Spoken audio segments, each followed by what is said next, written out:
उमरिया गे तोर 17 के उमरिया गे अब भैलो साल 18 के। हाँ कैसे बनबो तोर भतारा गे लागो बड़ी खतरा गे कैसे बनबो तोर भतारा गे लागो बड़ी खतरा गे।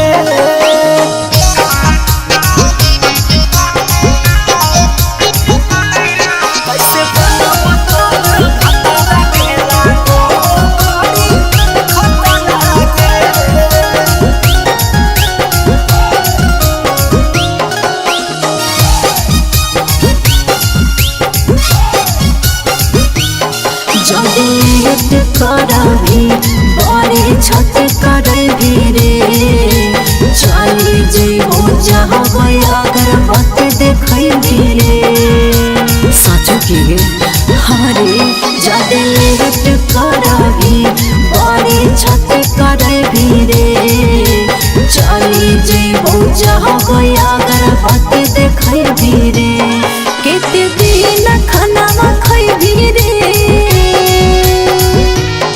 केते दिन खाना खैबी तै मम्मी के पकड़े आचारा रे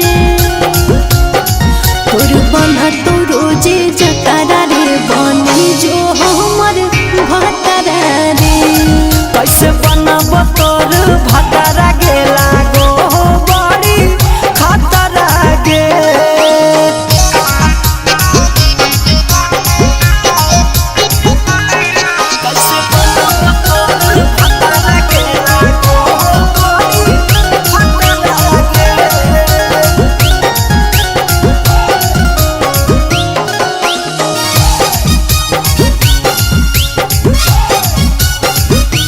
खेतवा जाए परत गे रोटिया पहले परत गे हमारा के संगे सब झेले परत गे।